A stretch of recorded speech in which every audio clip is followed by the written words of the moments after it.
우리 옆에 분하고 한번 인사했으면 좋겠습니다. 하나님이 당신을 사랑하십니다. 한 번 더요. 하나님이 우리와 함께 하십니다. 2025년 한 해 늘 하나님과 동행하는 그런 한 해가 되기를 주님의 이름으로 축복합니다. 올해 우리 교회 주제가 뭔 줄 다 아시죠? 이제 우리 같이 한번 읽어보겠습니다. 시작. 네, 그죠. 큰 주제는 평안하여 든든히 서가는 교회입니다. 그 안에 네 가지 핵심 주제가 있는데, 가르침을 받고 또 서로 교제하고 구원의 감격으로, 그 다음에 오직 기도함으로, 이 네 가지 주제를 가지고 우리 교회가 올 한 해 평안하고 든든히 서가는 그런 교회가 되었으면 좋겠다라는 소망이 있습니다. 그런 교회를 만드는 일에 우리 모든 성도님들이 힘써 동참해 주시기를 주님의 이름으로 부탁을 드립니다. 오늘 많은 교회들이 사람들을 이제 주님의 전으로 교회로 인도하기 위해서 여러 가지 방법을 가지는 것을 보게 됩니다. 보통 보면 전도할 때 무엇을 강조하느냐 이런 내용을 살펴보면 특이점이 있습니다. 어떤 교회는 교회를 너무너무 예쁘게 잘 짓고 또 교회 각종 편의 시설들과 좋은 시설들을 구비해줘서 우리 교회는 정말 건물이나 편의시설이나 이런 것이 너무 잘 구비되어져 있다. 정말 쾌적한 환경 속에서 하나님을 예배하고 섬길 수 있는 정말 그런 좋은 교회다. 이러면서 교회 하드웨어를 이렇게 좀 자랑하는, 소개하는 그런 교회가 있습니다. 또 어떤 교회는 우리 목사님 정말 유명한 목사님이라고 TV에도 몇 번 나왔고 그러면서 방송도 많이 타셨고, 그래서 책도 많이 쓰시고, 그래서 목사님의 이 유명세를 이렇게 또 세상 사람들의 홍보를 하면서 전도하는 경우도 있습니다. 또 어떤 경우에는 우리 교회에 어떤 분이 계시는데 이분이 참 삶이 엄청나게 바뀌었다고, 그래서 이 출석교인 중에 삶이 바뀌어진 사람들을 이렇게 자랑을 하면서 우리 교회는 이런 교회다 라면서 사람들을 전도하는 모습을 보게 됩니다. 예를 든다면 정말 불치병에 걸렸는데 온 교회가 같이 기도하고 막 그랬더니 병이 깨끗하게 고침받았다. 이런 역사가, 이런 기적이 나타나는 교회다. 이렇게 해서 사람들에게 어필을 하기도 합니다. 교회 안에 전문인 사역자들이 있어서 또 그 사람들을 통해서 또 사람들을 교회 안으로도 이렇게 발걸음을 할 수 있도록, 예를 든다면 유명한 의사가 있다 그러면 무료 진료, 아니면 음악인이 있다 그러면 무료 음악을 악기를 가르친다든지, 또 아니면 변호사가 있다 그러면 무료 법률 상담, 이런 프로그램을 만들어서 세상 사람들이 교회에 들어올 수 있도록, 또 교회 가까이 할 수 있도록 이런 여러 가지 방편을 통해서 사람들을 인도하는 것을 볼 수가 있습니다. 오늘날에는 또 독특한 교회들이 많이 생겼죠. 벌써 좀 오래됐습니다만은 문화사역이라 그래가지고 교회 안에 다양한 문화사역들을 합니다. 평생 학습관들도 만들고, 요즘은 또 교회가 카페를 가지고 교회를 하는 데가 의외로 많이 있습니다. 그래서 평일에는 카페로 이렇게 사용을 하고, 또 주일에는 이제 거기서 이제 의자를 돌려서 이렇게 예배를 드리는, 또 도서관을 또 평일에는 도서관으로 활용을 하고, 또 주일에는 또 도서관에서 예배를 드리는, 이런 다양한 형태로 이제 세상 사람들과 소통을 하고 교회 문턱을 낮추는 이런 일들을 교회들이 많이 하고 있다라는 것이죠. 할 수만 있다면 어쨌든 교회 성도들이, 세상 사람들이 많이 이렇게 접촉할 수 있는 기회를 제공하기 위해서 오늘날 많은 교회들이 부단히 애를 쓰는 것을 보게 됩니다. 우리 교회도 할 수 있다고 한다면, 환경이 허락이 되어지면 그런 일을 했으면 참 좋겠다라는 마음의 소원도 있습니다. 그런데 중요한 것은 놓치지 말아야 될 본질이 있다라는 것이죠. 그런 거 참 중요하고 귀한 일입니다. 그래서 세상 사람들과의 이 복음에 대한 접촉점을 확대하는 것은 참 중요한 일인데, 근데 교회가 거기에만 집중을 하고 정말 붙들어야 될 것, 정말로 전해야 될 것을 등한시하게 된다면 그것은 뭔가 좀 잘못되어지지 않았나라는 생각을 우리가 가지게 된다라는 것이죠. 예수님께서 부활하시고 승천하시기 이전에 제자들에게 당부하신 말씀이 있습니다. 어떤 말씀을 하셨냐면, 예루살렘을 떠나지 말고 아버지께서 약속하신 것, 그것을 기다리라 라고 제자들에게 말씀하셨거든요. 그래서 120명에 되는 많은 제자들이 함께 모여서 막 기도하기를 힘썼는데, 오순절날 무엇이 임합니까? 아버지의 약속하신 성령이 임하게 되는 것입니다. 놀라운 성령의 역사가 나타나게 되는 것이죠. 그리고 또 사도 베드로가 유명한 설교를 하게 됩니다. 오늘 우리가 본문을 읽었는데 42장 42절을 읽었습니다마는 사도 그 앞부분에 보면 베드로가 설교하는 내용이 쭉 나와 있습니다. 근데 이 베드로의 설교가 끝나고 나서 41절 말씀에 보니까 어떤 역사가 일어납니까? 2장 41절 말씀을 보니까 그 말을 받은 사람들은 세례를 받음에 이날에 신도의 수가 3,000이나 더하더라. 이 날입니다. 하루 만에 예수 믿는 사람이, 회심하는 사람이, 세례받고 회심하는 사람이 몇 명이나 되었습니까? 3,000명이나 되는 많은 사람들이 초대교회 등록교인이 하루 만에 3,000명이 생겼습니다. 엄청난 부흥의 역사가 나타난 것을 볼 수가 있습니다. 근데 초대교회에 이렇게 성도들이 확장이 되어지고 늘어나게 되고 확장이 되어졌을 때 초대교회는 무엇을 했느냐? 오늘 우리가 이것을 좀 한번 살펴봤으면 좋겠다라는 것이죠. 초대교회가 당시 했던 사역들이 무엇인가라는 것을 살펴보면서 오늘날 이 시대의 교회가 하고 있는 일은 무엇인가? 또 우리 교회가 하고 있는 것은 무엇인가라는 것을 좀 잘 생각해 보면서 우리 교회가 추구하고 나아가야 될, 지향해야 될 방향이 무엇인가 오늘 이 시간 같이 한번 살펴보고 또 도전받는 귀한 시간이 되었으면 좋겠습니다. 이런 표현들 들어보셨을 것입니다. 초대교회로 돌아가자. 들어보셨습니까? 초대교회로 돌아가자. 이런 슬로건을 내세우고 한때 한국교회 가운데 많은 초대교회 회복을 위한 그런 움직임들이 있었다라는 것이죠. 근데 세상에서는 이 발전을 위해서 또 아니면 뭐 부흥과 성장을 위해서는 쇄신, 개혁을 얘기합니다. 그래서 이전에 해왔던 것, 옛날 것은 다 버리고 새로운 것, 뭐 변화 이런 것들을 추구하죠. 그런데 교회는 다르다라는 것이죠. 교회는 다시 옛날로 돌아가자는 것입니다. 세상은 옛날 거 다 버리고 앞을 향해서, 미래를 향해서 나아가자, 이것이 세상의 방식이라고 한다면 교회의 방식은 무엇입니까? 다시 옛날로 돌아가자는 것입니다. 그게 바로 초대교회로 돌아가자라는 운동이죠. 여러분, 초대교회가 가지고 있는 의미가 무엇입니까? 이 초대교회는 바로 우리 하나님께서 기뻐하시는 아름다운 교회의 원형이 바로 초대교회인 것입니다. 우리 하나님이 세우시기를 원하시는 교회의 모습이 어디 교회라고요? 초대교회의 모습이다라는 것이죠. 그래서 우리가 이 초대교회의 모습을 오늘날 현대교회가 회복하게 될 때에 교회는 교회다워질 수가 있는 것이고 또 하나님의 뜻을 아름답게 이뤄나가는, 그래서 평안하고 든든히 서가는 교회가 되게 될 줄로 믿습니다. 그러면 성경이 얘기하고 있는 초대교회의 모습은 어떠한 모습인가? 그것을 오늘 우리가 같이 한번 살펴봤으면 좋겠습니다. 가장 교회다운 초대교회의 특징이 무엇이냐? 오늘 42절 읽은 본문 말씀에 4가지를 얘기하고 있습니다. 그것이 바로 우리 교회 올 한 해 표 속에 담겨져 있습니다. 42절 말씀을 우리가 같이 다시 한번 읽어보도록 하겠습니다. 42절입니다. 그들이 사도의 가르침을 받아 서로 교제하고 떡을 떼며 오로지 기도하기를 힘쓰니라. 오늘 여기 보면 초대교회 핵심 사역 4가지가 분명히 나와 있습니다. 첫 번째 무엇입니까? 사도들의 가르침을 받고, 그 다음에 서로 교제하고, 그 다음에 떡을 떼고 오로지 기도하기를 힘쓰니라. 여기 보면 오로지 기도하기를 힘쓰니라. 이 오로지라는 표현은 어디에만 나와 있습니까? 기도하는 일에만, 다른 건 젖혀놓고 오직 기도하는 일에만 오로지라는 표현을 이렇게 사용하고 있습니다만은 헬라 원어를 살펴보면 직역함이 이렇게 되어 있습니다. 저희가 서로 전혀 힘썼다. 가르침을 받고, 그리고 교제하고, 그리고 떡을 떼고, 그리고 기도하기를. 원어에는 이런 식으로 되어 있다는 거죠. 무슨 얘기냐면 오늘 우리 성경에는 기도하는 일에만 오로지 기도하기를 힘썼다라고 되어 있지만 원어에는 어떻게 되어 있냐면 모든 성도들이 전혀 힘썼는데 무엇에 전혀 힘썼느냐?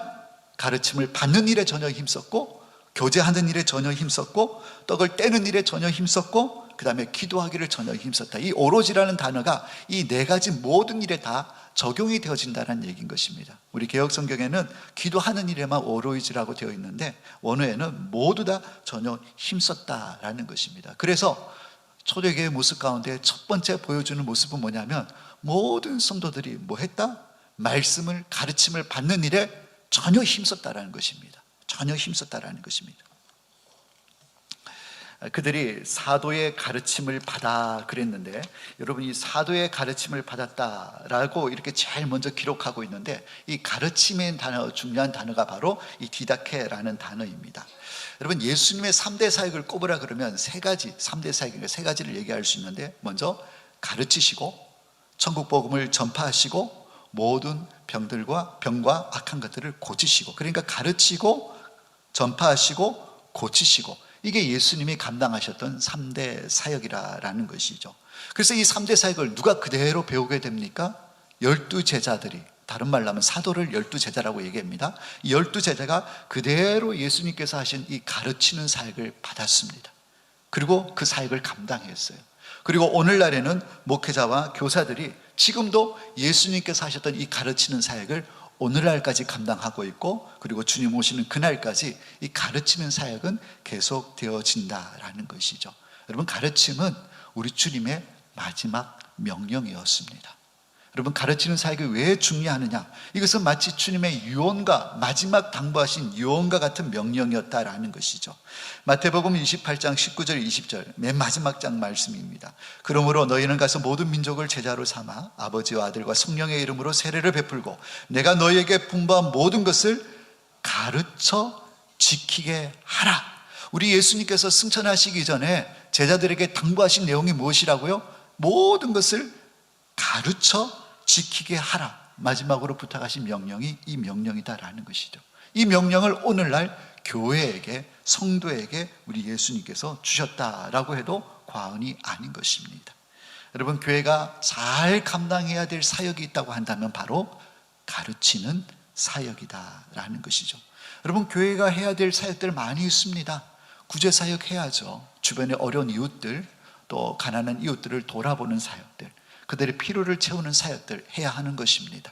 지역사회를 섬기는 사역들 해야 하는 것입니다. 그러나 교회가 감당해야 될 본질적인 사역, 정말 다른 건 좀 덜한다고 하더라도 절대 놓지 말아야 될 사역이 있는데, 그것이 바로 가르치는 사역입니다. 우리 주님께서 감당하시고 또 제자들에게 부탁하셨던 사역, 가르치는 사역이다라는 것이죠.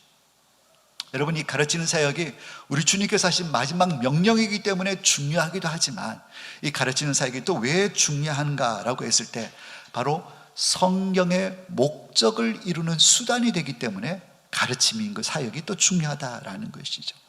여러분, 우리에게 하나님 말씀인 성경을 왜 주셨을까요? 성경을 왜 주셨습니까? 바로 이 성경을 통해서 예수님이 누구이신지를 알고 예수를 믿음으로 말미암아 구원을 얻도록, 생명을 얻도록 하기 위해서 주신 것이 성경인 줄로 믿습니다. 그러니까 우리는 성경을 통해서 구원을 얻을 수가 있어요. 하나님 말씀을 통해서 구원을 얻을 수가 있다는 것이죠. 그렇다면 예수님을 나의 구원자로 주인으로 믿은 사람은 성경의 목적이 이루어진 것입니까? 안 이루어진 것입니까? 이루어진 것이죠. 성경의 목적이 우리를 구원받게 하기 위해서 주어진 책이 성경이라고 했을 때에 우리가 예수를 믿고 구원받았다고 한다면 성경의 목적이 이루어졌습니다. 그러면 성경이 우리에게 더 이상 필요 있습니까? 없습니까? 목적을 이뤘으니까요. 필요 있습니까? 목적 이뤘는데 필요 있습니까? 필요 있죠. 네, 필요 있죠. 구원을 얻기 위한 목적만이 있는 것은 아닙니다. 그것은 1차적인 목표고 2차적인 성경을 우리에게 주신 목표가 또 있다는 거죠. 목적이 또 있다는 것이죠. 그것은 바로 구원받은 자들을 위한 목적이 있다는 것입니다. 죄인들을 향한 목적이 있고 그것은 구원이고, 이제 구원이라는 1차적인 목적을 이룬 구원받은 성도들을 위한 목적이 또 있다는 것입니다. 그것이 디모데후서 3장 16절 17절에 나와 있습니다. 모든 성경은 하나님의 감동으로 된 것으로 교훈과 책망과 바르게 함과 의로 교육하기에 유익하니 이는 하나님의 사람으로, 여기서 하나님의 사람이 누구일까요? 바로 성경의 1차적인 목적이 이루어진 사람, 예수님을 나의 구원자와 주인으로 믿은 사람이 바로 하나님의 사람 아닙니까? 그러면 성경이 주어진 두 번째 목적이 무엇이냐면 이는 하나님의 사람으로 온전하게 하며 모든 선한 일을 행할 능력을 갖추게 하려 함이라. 예수 믿는 사람이 온전한 사람이 되기 위해서, 되도록 하기 위해서 주어진 책이 성경이다라고 말씀하고 있다는 것이죠. 그리고 하나님께서 맡겨주신 모든 사역들, 선한 일을 감당할 수 있는 힘을 어디서 얻습니까? 성경에서 얻을 수 있다라는 것입니다. 성경이 우리에게 주신 두 번째 목적이 나와 있는 것이죠. 생명을 얻은 자, 다시 얘기해서 구원받은 자들을 위한 목표, 디모데후서 3장 17절에는 이는 하나님의 사람으로 온전하게 한다 그랬어요. 여러분, 우리가 어떻게 온전히 되어질 수 있습니까? 우리가 어떻게 하면 온전하게 되어질 수가 있는가 하는 것입니다. 그것은 바로 하나님의 말씀을 통한 교훈, 하나님의 말씀을 통한 가르침으로 우리가 온전하게 되는 줄로 믿습니다. 그러니까 결국 성경은 뭐냐면 구원받기 위한 이 목적으로 주어진 것이 1차적인 목표이고 2차적인 목적은 하나님의 사람, 구원받은 사람이 온전한 사람이 되도록 하기 위해서 주어진 책이 성경인데, 우리가 온전하게 되어지기 위해서는 반드시 뭐가 필요하다는 것입니까? 교육, 가르침이 필요하다는 거예요. 그래서 교훈과 책망과 바르게 함과 의로 교육하기에 유익한 것이 무엇입니까? 성경인 것입니다. 그래서 이 가르침은 우리가 온전한 하나님의 사람이 되기 위해서는 너무너무 중요하다라는 것입니다. 그래서 교회에서 가르침이 절대 빠질 수가 없다라는 것이죠. 여러분, 사도행전에 보면 가르침에 대한 내용들이 무려 15회 이상 강조되어져 있습니다. 그리고 사도행전 맨 마지막 말씀이 어떤 말씀이냐면 사도행전 28장 31절 말씀에 하나님의 나라를 전파하며 주 예수 그리스도에 관한 모든 것을 담대하게 거침없이 가르치더라.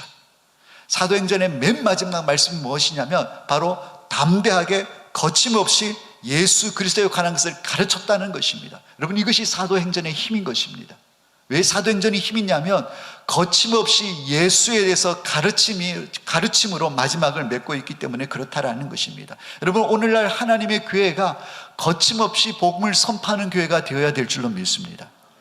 거침없이 진리의 말씀을 선포하는 교회가 되어야 될 줄로 믿습니다.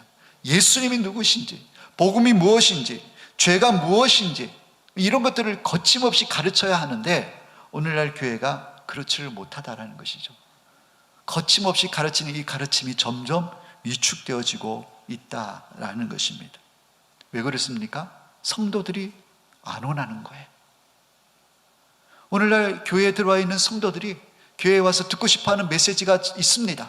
위로해주는 메시지, 복을 주는 메시지, 부담을 안 주고 그냥 평안하게 신앙생활을 하고자 하는 이런 메시지에 귀가 열려있고 그런 말씀을 좋아한다라는 거예요.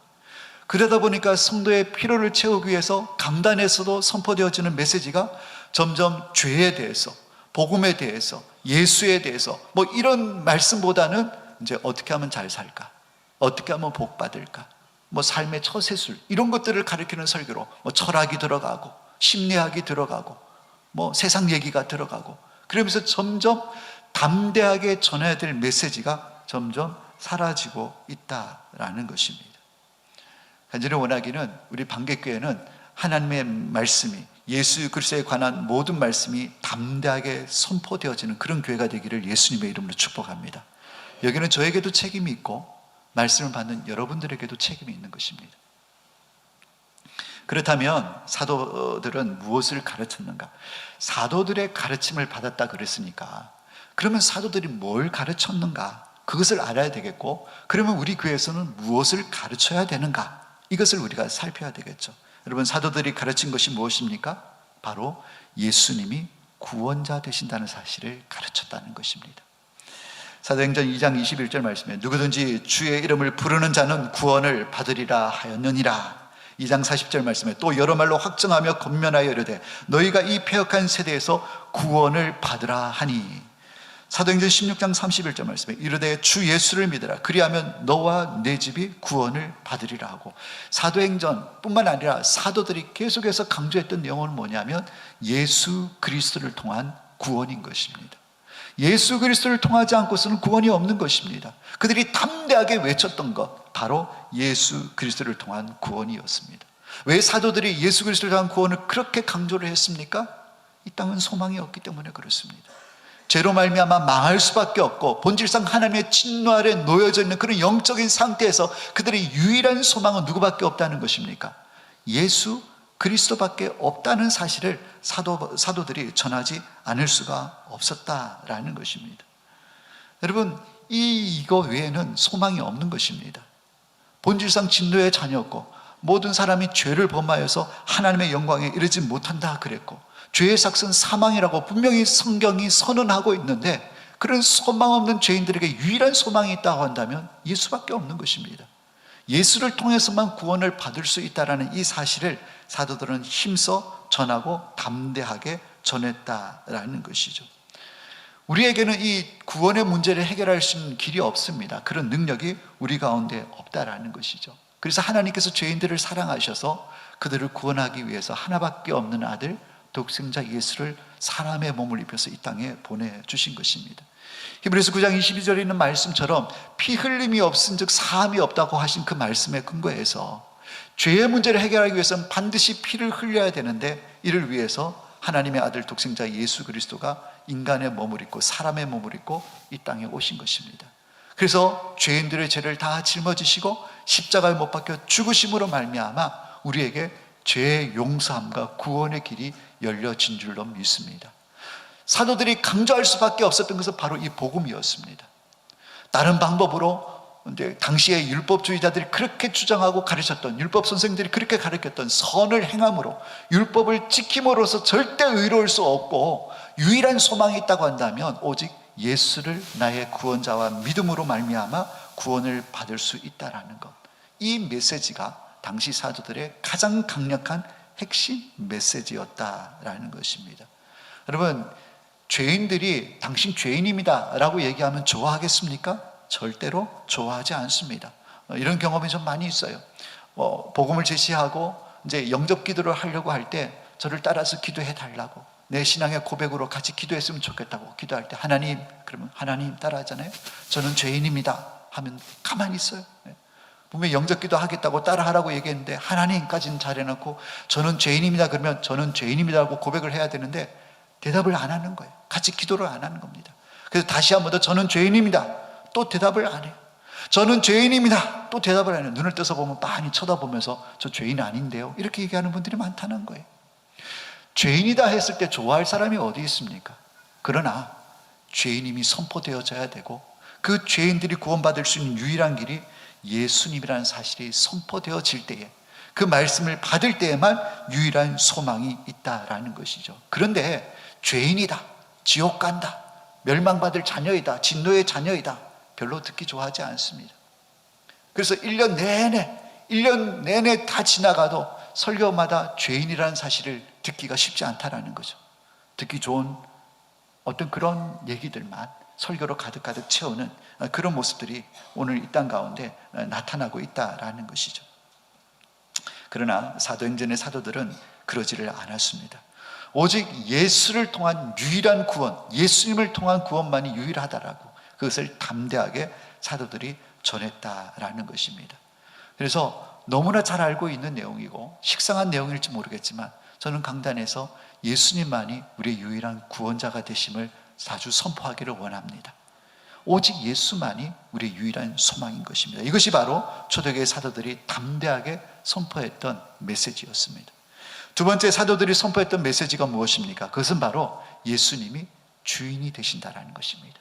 예수님이 주인이 되신다라는 것. 사도행전 2장 36절 말씀에 그런즉 이스라엘 온 집은 확실히 알지니 너희가 십자가에 못 박은 이 예수를 하나님이 주와 그리스도가 되게 하셨느니라. 주가 되게 하셨다라는 것입니다. 사도들이 강력하게 선포했던 메시지는 오직 예수만이 구원이라는 사실과 함께 더불어서 예수님이 무엇이 된다는 얘기인 것입니까? 주님이 되신다라는 거예요. 주님이 되신다라는 거예요. 오늘날 교회들은 예수 이름에 대한 신앙 고백이 점점 희미해지고 있습니다. 먼저 믿음의 대상이 누구이고 그분이 어떤 분이신가를 확실하게 가르쳐줘야 되는데 점점 오늘날 예수님에 대한 신앙 고백이 점점 희미해지고 있다라는 것이죠. 우리 교회 안에는 어떨까요? 여러분의 신앙의 고백을 한번 점검해 보시길 바랍니다. 우리의 신앙 고백에 분명한 고백 한 가지가 있습니다. 바로 예수님이 나를 구원하셨다는 것. 여러분 이 사실을 믿으십니까? 이 사실을 안 믿는 사람은 아무도 없을 것입니다. 근데 많은 성도들이 여기에만 머물러 있다는 것입니다. 예수님 우리의 구원자이십니다. 이 신앙의 고백을 다 하고 있습니다. 그런데 어떤 고백은 안 합니까? 예수님은 나의 주인이십니다. 이 고백은 잘 하지 않는다는 거예요. 내 삶의 주인이, 주권자가 예수님이십니다. 여러분, 왜 그렇습니까? 왜 예수님이 내 삶의 주인이시고 주권자이십니까? 창조사역적인 측면에서 본다면 나를 창조하신 분이 누구세요? 예수님이시잖아요. 삼위 하나님이시니까, 하나님이 나를 창조하셨으니까 나를 창조하신 분이 누구십니까? 예수님이시잖아요. 만들었으니까 주인이 누구입니까? 예수님이신 거예요. 그러나 구속사적인 측면에서 보면 예수님이 나를 어떻게 하셨습니까?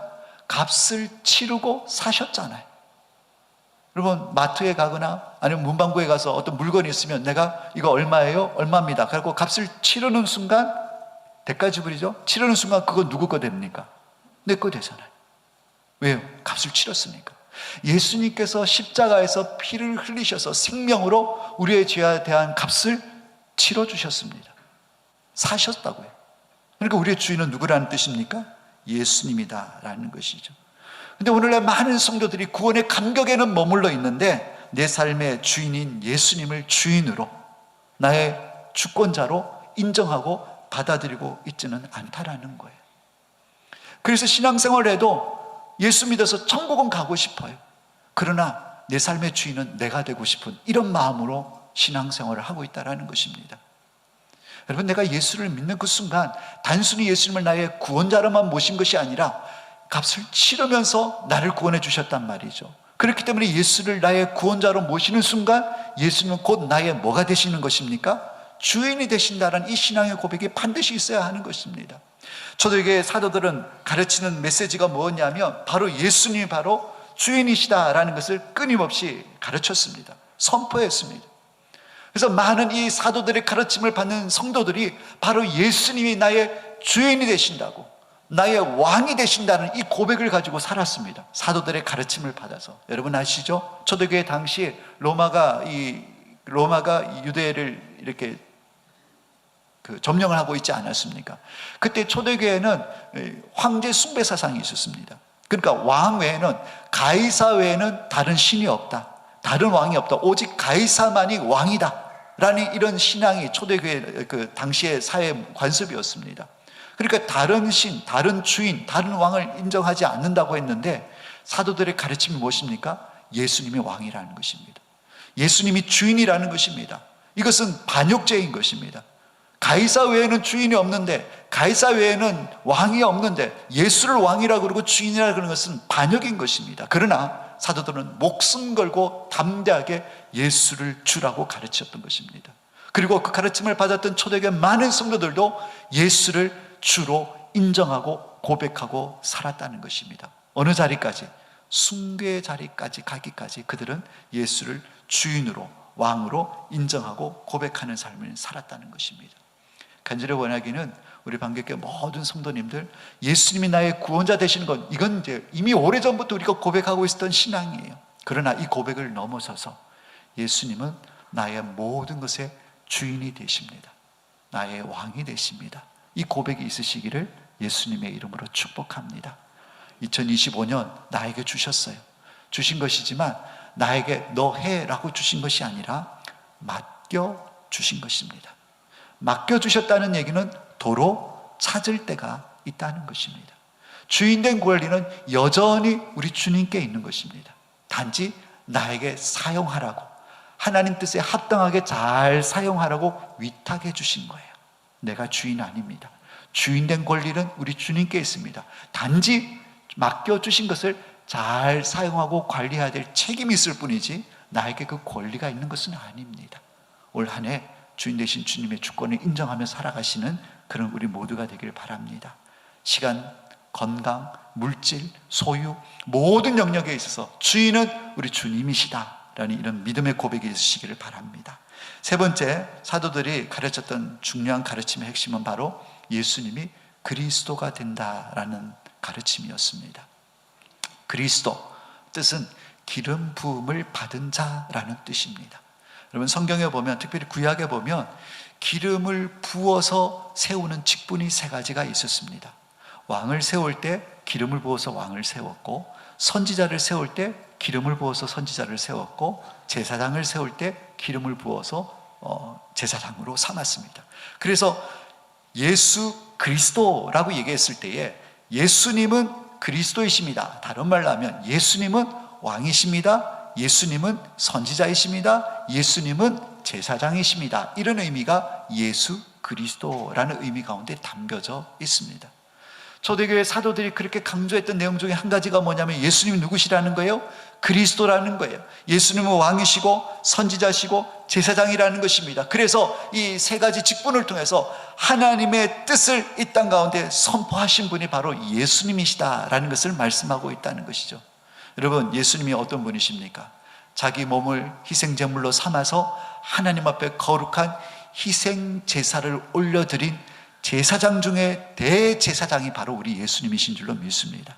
또 예수님이 하신 사역이 무엇입니까? 바로 십자가와 부활로 말미암아 하나님의 영원한 이 구원의 메시지를 증거하고 선포하신 분이 우리 예수님이십니다. 선포하시고 증거한 사람, 바로 선지자잖아요. 뿐만 아닙니다. 부활하심으로 말미암아, 그리고 다시 오셔서 심판하심으로 말미암아 죄와 세상으로부터 또 사탄으로부터 승리하신 왕으로 오신 분이 누구이십니까? 예수님이시라는 거예요. 예수님은 대선지자시고 대제사장이시고 왕 중에 왕이신 분. 그래서 이 그리스도라는 직분을 통해서 예수님은 하나님의 뜻을 이 땅에 온전히 이루신 분이시다. 이것이 바로 초대교회의 사도들의 가르침이었다라는 것입니다. 사랑하는 여러분, 말씀드린 대로 올 한 해 우리 교회의 주제가 평안하고 든든히 서가는 교회입니다. 이를 위해서 우리 교회가 감당해야 될 첫 번째 주제는 바로 가르침을 받는 교회가 되어야 하는 것입니다. 어떤 가르침을 받아야 되는 것입니까? 바로 오늘 말씀드렸던 사도들의 가르침이 다 성경에 있습니다. 특별히 예수님은 누구신가에 대한 분명한 고백들이 사도들의 가르침 가운데 있었습니다. 예수님은 무엇입니까? 그리스도이십니다. 예수님은 구원자이십니다. 예수님은 주인이십니다. 라는 이런 분명한 가르침이 강단에서 선포되어지고 또 선포되어진 이 가르침을 우리 성도들이 믿음으로 잘 받아서 정말 올 한 해 예수님은 나의 선지자, 나의 왕이시고 나의 주인이시고 구원자 되시고 그리스도인 되심을 우리 입술의 고백과 더불어서 삶의 고백으로 살아드림으로 말미암아 우리 교회가 평안하고 든든히 서가는 그런 건강한 교회가 되기를 예수님의 이름으로 축원합니다. 이를 함께 동역하며 기도하며 멋지게 올 한 해를 경주하시는 우리 모든 성도님들이 다 되시기를 예수님의 이름으로 축원합니다. 기도하겠습니다. 하나님